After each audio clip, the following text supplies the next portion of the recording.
Welcome back to the About Manchester podcast. In this instalment, we speak to Simon Lepori, the Lib Dem candidate for the Greater Manchester Mayor election next week.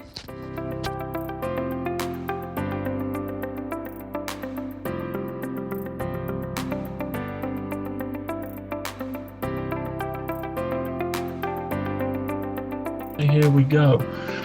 Okay, you say, let us rise up from the ashes of COVID and rebuild Greater Manchester together. How deep are the ashes, and what do you propose that we do?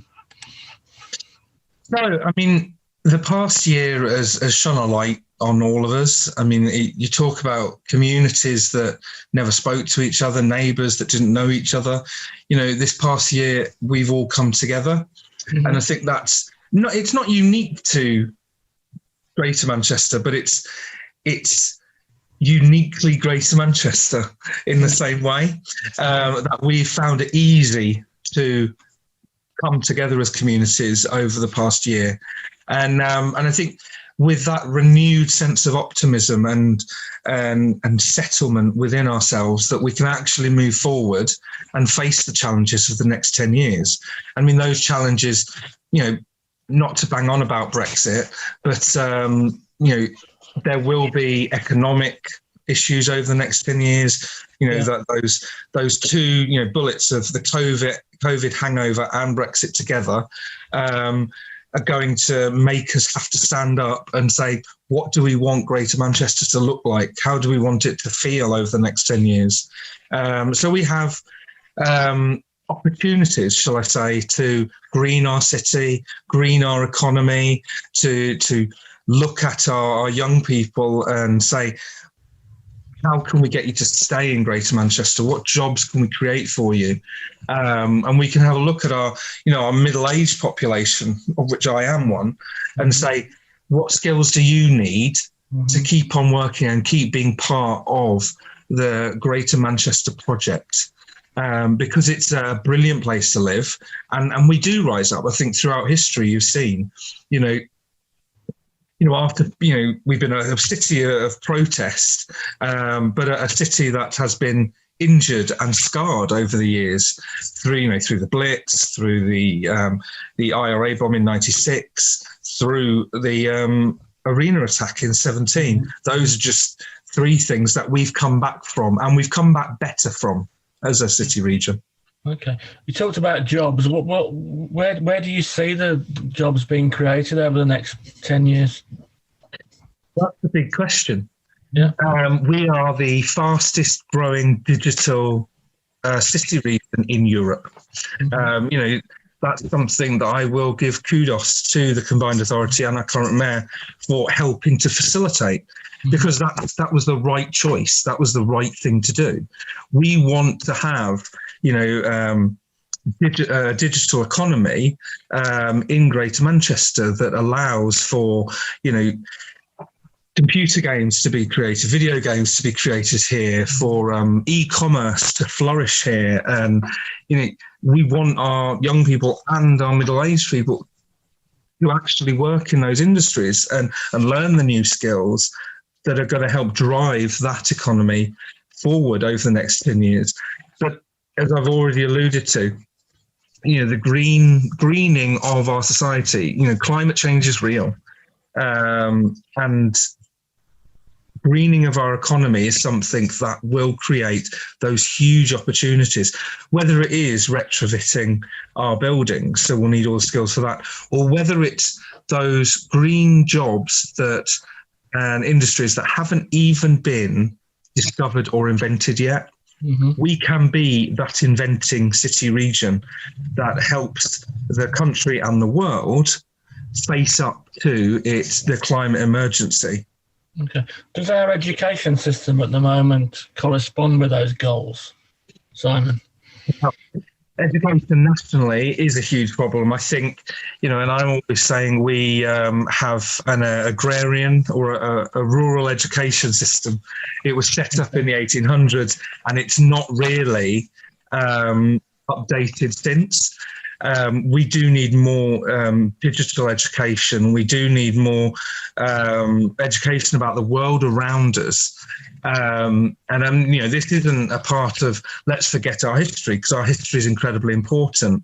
But do we need to know about Henry VIII and his 6 wives?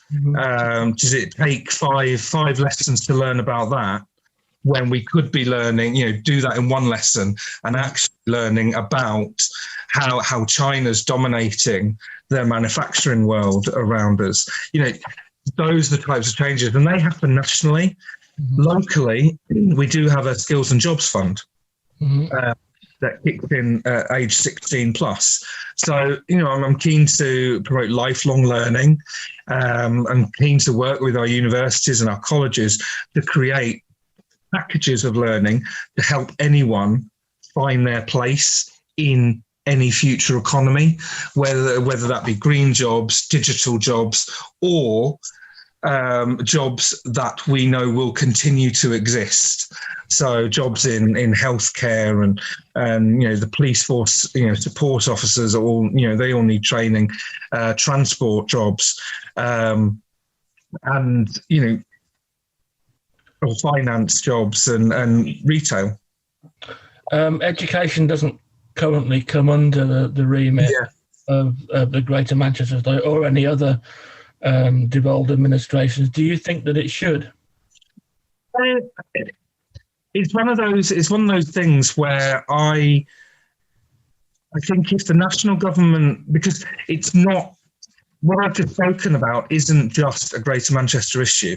The education system across the country needs upgrading and needs re-centred for the 21st century. And whether, if the national government can't do it, then they should devolve it and let us do it here.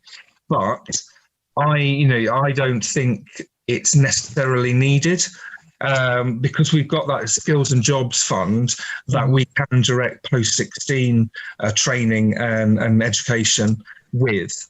So, primary school and secondary school education is, and the curriculum and the structure of how we educate our kids is important, but I think it does need to be dealt with nationally rather than at Greater Manchester level.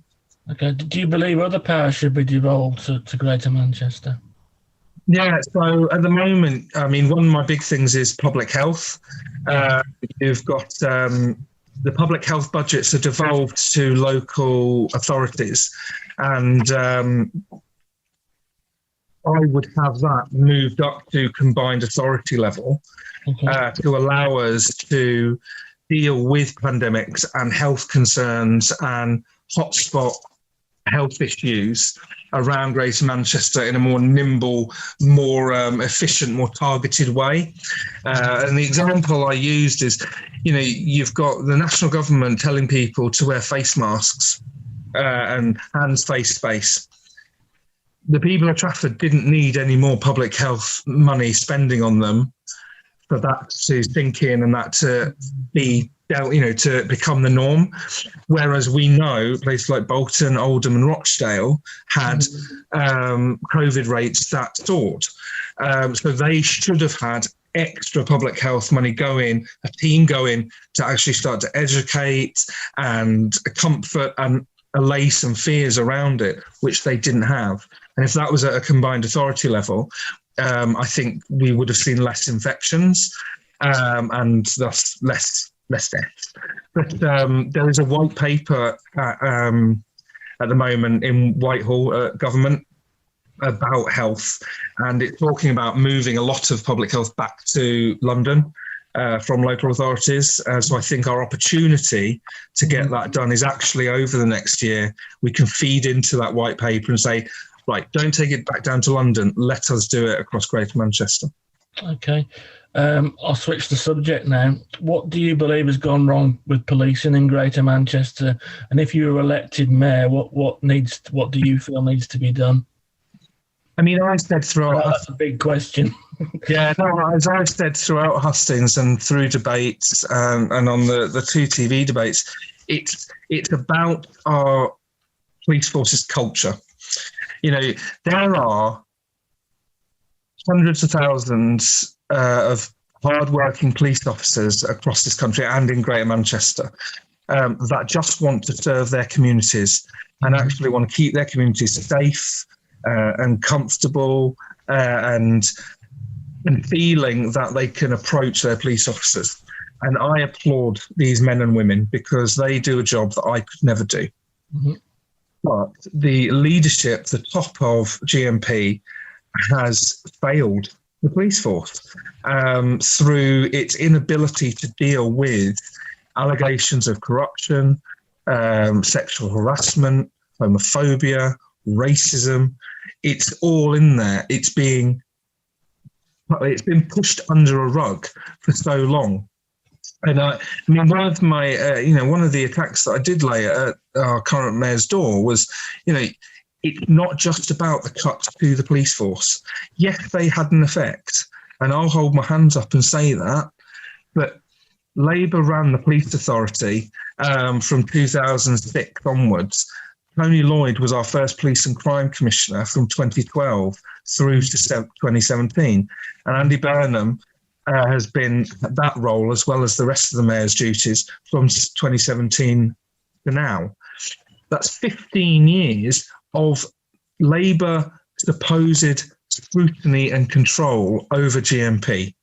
And they have done very little to deal with the toxic culture that has festered and festered over the years in GMP. And that's the point there. And I think the new chief inspector that's been appointed will bring their expertise from Yorkshire, where they cleaned up the last force. And I think they will be a force for good. Mm-hmm.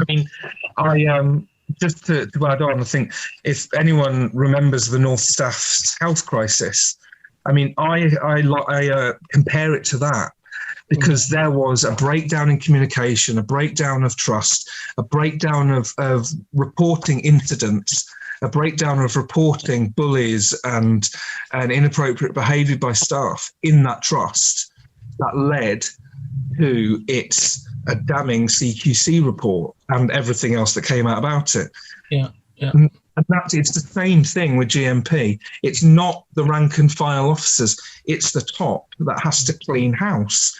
I mean, we can lay all the blame at Andy Burnham's door, or we can actually be grown up and responsible and say, do you know what? No mayor would have been able to have got a grip on that toxic culture without actually saying and actually putting in place someone like our new chief inspector that is relatively independent. Yeah. I think he should have done it a few years ago. Yeah. But I mean, the challenge I levelled at my Conservative opponent was she sat on the police and crime panel from 2017 to 18. She saw these bad reports. She didn't say anything. It's that political convenience coming out now of, the police, isn't it so awful? Well, what were you saying in 2017? Nothing. And I think that's part of the problem as well. Yeah. These things fester and we don't face up to the challenges that are in front of us. Do you think it was a mistake to combine the police and crime commissioner with the mayor's role? Do you think there should be a separate police and crime commissioner, as we actually did have at the start before the devolution settlement? No, I think they should be combined. I think Greater Manchester. Why should we have to pay out multiple roles? Mm-hmm. The Greater London Mayor has the police and crime commissioner role as well. We have health powers that Greater London doesn't have. But I don't think it's I don't think it's a hindrance having all the roles together in one role. I think it's good because you can actually provide that larger oversight of the entire conurbation and the services that all link in together, by the way. I mean, police is not a silo. Police are attending things that ambulances are going to. Police are attending our hospitals. Police are attending fires and incidences of arson. Police are attending, social service calls. So to have all of that together under one role is not a hindrance. I think it actually makes it a lot more. It should make it a lot more effective, because you can actually create that joined up working. And I think that's something that has fallen down through the cracks over the past 4 years, that it's not been as joined up as it should be. Okay. I'm going to switch subjects again, Simon. Let's turn to transport. A big issue across Greater Manchester, and has been for many years. First of all, are you in favour of the Mayor's franchising proposals for buses? Yes. I'm not going to mince words. I think it's long overdue. The fact that I can get on a tram and then I have to get off and then I have to buy another ticket, and to get from where I live in Stretford down to, say, Fallowfield can cost me up to £7, £8. It's ridiculous. And it causes the exclusion of people from our public transport system because of cost. Mm-hmm. Now, I've long been a proponent, and of course my predecessor, Jane Brophy, was as well, in 2017, of a combined transport network with a single ticketing system, trains, trams, buses, all working together on a zone charging system, with capped fares, with, a travel card that you can buy in one place and it'll cover you for as many zones as you buy it for. Mm-hmm. We call it a London-style transport system because that's the only reference we have. Greater Manchester should have had this system in the early 90s when the tram system was started in Greater Manchester. The trains not being part of Greater Manchester transport system has led to the bottlenecks at the Castlefield Junction, has left us as a poorer cousin to Greater London, because we've not had that ability to stand up as one and say, this is transport in Greater Manchester, it's a mess, we need more money to actually deal with it. So, there's very little space between myself, the current mayor, and the Green candidate as well. I think we're all on this. Like the Green candidate, I hope that active travel is integrated into that full public transport network as well. Walking and cycling, the ability to take your bikes on trams, buses and trains, your ability to access, for those with accessibility issues, all of our train stations across Greater Manchester. These are things that we should be doing and should be doing to sort out our network. But I'm a big proponent of the 15-minute network, that you could walk to a bus stop, tram stop, train stop from your house, and it should only take you 10 to 15 minutes. Okay. Because we've proven over the past year that people actually are liking getting active, and they're seeing the health benefits from it. And we've seen the reduction in pollution. Last year, when everything stopped, Greater Manchester's pollution levels dropped by something like 85%. Yeah, they did. Yeah. I know I breathed easier through that few months. And it all links in. Green jobs, green transport, health, getting our health better across Greater Manchester.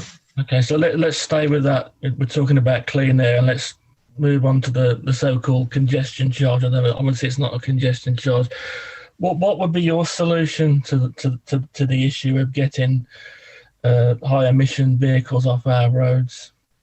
Well, I've said this numerous times. I'm not for a congestion charge, a blanket congestion charge. It happened in London, and over the past 20 years since it's come in, it's now proven that it's not worked because pollution has plateaued and cars are happy to go in and pay the charge. So I'll just start there. I'm not for congestion charge. Okay. The clean air charge, forced on us by government because they want to clean up our air, which I fully support. We need to clean our air. We need to deal with air pollution. You know, the argument of, it could be 5 square miles or the 429 square miles is neither here nor there, because if it was 5 square miles across the city centre, you'd still have pollution across the rest of Greater Manchester. So having the 429 square mile zone is the right choice. The thing that I point out to a lot of people is the fact that government has not supported Greater Manchester and Greater Manchester's business community in dealing with this clean air zone. I would have liked them to have put more money into public transport and put more money into electric charging vehicle points across Greater Manchester, but also going to businesses and saying, how can we help you upgrade your fleets? How can we make you emission level compliant? And that we do that through grants, through long-term business loans from government, through small business grants from government, and through maybe VAT reduction on vehicle upgrading. But that has to come from government because those powers aren't at GM level. So, and I mean, that's always going to be the conflict. And, you can go and ask government for something and then you can bang on the drum about it until they give in. But if they're not willing to listen, and if they see a political opportunity, which I think is what's happened in Greater Manchester, we've been trying to deal with this clean air zone for 3 years. It's been left to fester, and the lies about it being a full congestion charge have festered because it's politically convenient for some candidates to call it, it's a congestion. It's not a congestion charge. Okay. You talk about housing, and you say you want a system that puts people first and not developers. So, if you were mayor, how do you solve the housing crisis? How do you solve the housing crisis? I mean, I'm asking you some very wide-ranging questions, but so in 2016, because I've obviously supported Liberal Democrat councillors across Greater Manchester since 2016. When the GMSF came out, we knew it was going to be bad. One, for our environment. The lack of services and the access to services, and for our transport network. We opposed it then, and we have opposed it ever since. The Liberal Democrats forced that vote in Stockport to remove us from the GMSF, and I fully support that. The Conservatives have voted for it through 16, 17 and 18 across Greater Manchester, and have now jumped on this bandwagon and saying, how it's awful, look at this bad, places for everyone, GMSF. We need to get real about housing. And in this new post-COVID world, we have an opportunity, and I said it's one of those things I started with at the beginning.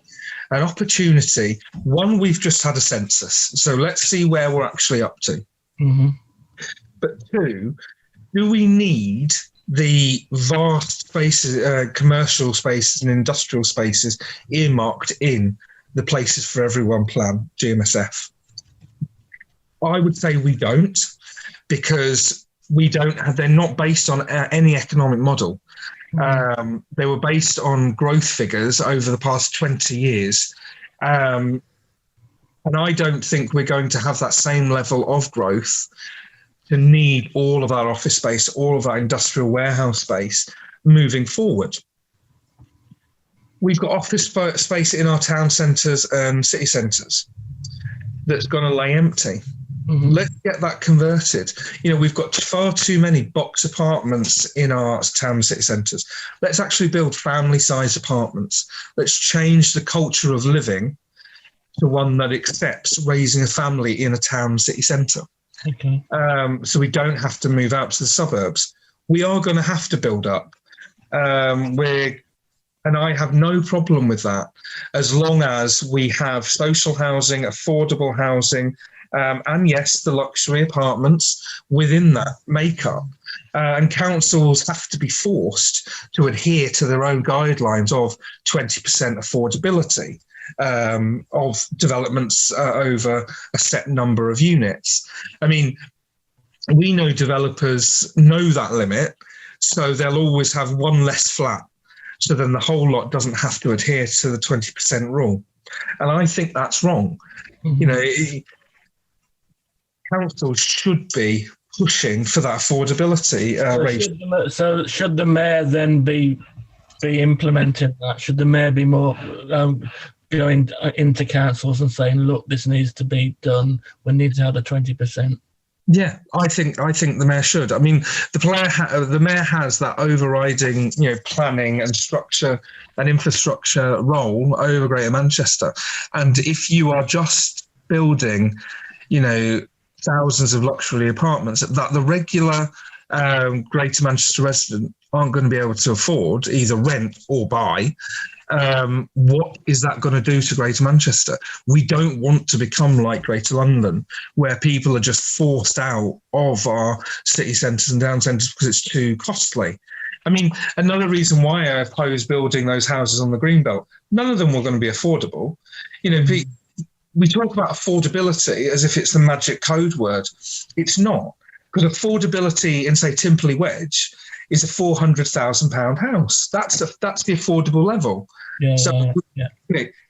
We actually need more social homes rather than building executive 4-bedroom houses on Greenbelt. We need social homes on brownfield, on the land bank sites, which is a hidden travesty for Greater Manchester, by the way.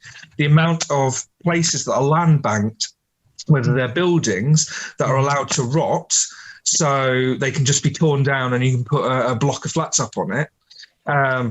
Land banked that were knocked down years ago and have never been used because their price keeps appreciating for that land. Land banked because there's not enough brownfield recovery money coming from government. That's the other element there. We need more subsidy to clean up brownfield sites across Greater Manchester. Okay. These are arguments that can be made. But I mean, the Greater Manchester Save the Greenbelt group actually commissioned a report that said all of our housing needs could be met over the next few years with brownfield land bank sites being used, and the 12,000 empty homes across Greater Manchester. Mm-hmm. That's the next element of that as well. Mm-hmm. I mean, in Trafford, the Liberal Democrats put forward a motion to force the council to use the council tax escalator on empty homes. Yeah. So if your house has been empty for more than a year, you pay a higher percentage of your council tax. 2 years, you pay like 100% more council tax, to force the owners of these houses to either sell them off or start renting them out. And that should be something we're doing as standard across Greater Manchester. Do you think there should be more control over the private rental sector in general, in terms of rent control? Yeah, I mean, this came up in the tenants' union debate. I am for social housing that is rent controlled, because people need to know that they are in a house where they can save to buy for their own house, so they're not being gouged. My one concern, and I mentioned it at the tenants' union hustings, with private landlords, where you've got a landlord that owns 30, 40 houses, we can actually say, yes, a reasonable rent, a good landlord's charter, a possible form of rent control could work. But where you've got people that have maybe 2 or 3 houses in their portfolio and they're not, property magnates, they're just trying to save for their own pension, for instance, how is that going to affect them? Because we've had an overinflated housing market, overinflated mortgages over the past 20 years. Yeah. So people have bought these houses for, 200,000. They're not actually making a huge profit on the rent they charge anyway. So even if they're charging £700 a month, 800, 900, £1,000 a month, they're not making that much profit for their own savings. They are just paying off their mortgage. So my worry was, if we have those rent controls, how are we going to help those small property letters that only have the 2 or 3 properties, but they've got them at high mortgages? Where's the gap there? So, I mean, it's a national, local, regional question to ask. Yeah. Okay. Final question, Simon. First 100 days you're elected. What do you do? Well, I would urge the Chief Inspector and the Police and Crime Panel to remove all whistleblowing reporting from GMP and put it under the control of the Police and Crime Panel for up to 18 months, to allow police officers, the rank and file police officers, to have faith that any complaint that they make is going to be kept confidential and is going to be dealt with in a proper manner. Because at the moment, too many police officers are frightened of complaining and reporting wrongdoing because they're frightened of being bullied out of their job and forced out of their job to another force. So that's the main one thing. On the Places for Everyone, GMSF, I want to reduce that greenbelt take to 0. I want a full brownfield register put up. I want local plans being made up by the local councils to actually feed into an overriding plan. And the next, I'd start to lobby government about the trains in Greater Manchester to get them into that single ticketing system and to get them under the control of Greater Manchester Police. And I would start the lobby of government for public health to be a combined authority duty. I mean, those are just a broad 5 things that I would attempt to do in the first 100 days. Okay. How would you deal with the democratic deficit in Manchester? The democratic deficit. 27 people engage in the political process. Okay, well, I urge everyone to go and vote. Yeah. I mean, it's been really odd because I've gone to all these hustings and debates by different groups, whether it be civic societies, a disability association, all of the, small business federation. The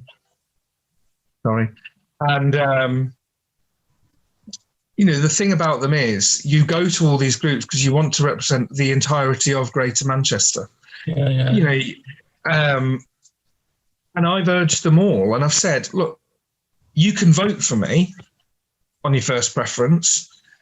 I'd love that. But what's more important is that you actually vote. We should all have buy-in to the Greater Manchester Mayor project, the combined authority. The fact that we've got local elections on the same day, which we didn't have in 2017, I think we'll see an automatic uplift in turnout anyway. COVID, of course, may suppress a bit of the turnout. And I think all parties are trying really hard to encourage their own voters and supporters to come out. Say, actually, it's safe, it's secure, it's COVID safe, it's COVID secure. So actually go and get your voice heard. The democratic deficit across Greater Manchester, we have 10 boroughs that each have their own council. We've got 27 MPs that go down to Westminster, and we've got a mayor that doesn't have what, say, Greater London does. And I was always, I always argued for an assembly for Greater Manchester because I think it warranted it. where that police and crime panel is made up of councillors from the 10 boroughs. You know, the transport committee is made up of councillors from the 10 boroughs. You know, you go through life like that. Some of these councillors have been in place for years and are in safe seats because they don't have to actually campaign hard in some of those seats. And I think, you know, again, that goes back to the proportional representation argument, local government level at least, if not national level. But having that assembly, I think, would aid in the scrutiny of the mayor's role and would actually combine all those scrutiny committees into that assembly. And it doesn't have to be that big. You know, 25 members, I think, would be big enough. And they would be elected to specifically hold all of those scrutiny roles across Greater Manchester and to hold the mayor to full account. And it would be able to be done in a public way. Because at the moment, all these scrutiny committees, they're minuted, but they're not recorded. They're not, they're not broadcast out. Who knows who's on the police and crime panel? Who knows who's on the transport committee, for instance. So actually having that assembly would probably, and it would be proportional, so you'd have that full range of views from across Greater Manchester, from all political parties and none in there, to actually say, this is an issue, you must deal with this. And I think that is the disconnect in Greater Manchester at the moment, because it's the 10 leaders of Greater Manchester councils are in effect the mayor's cabinet. And how do you get proper scrutiny when at the moment 9 out of the 10 of them are all Labour? So, okay. Of course, that might change after the. Might change, yeah. It might change. I think I'm hopeful it will change. All right, I'm going to bring it to a halt now. Just thank you, just to say thank you very much, Simon, for joining us. Yeah, no, thank you so much. And we wish you all the luck next week, and hopefully you come and speak to us again. Yes, I will do. Thank you so much, and take care. But I will reiterate to everyone: just go vote, go and vote, make your voice heard, get loud, Greater Manchester.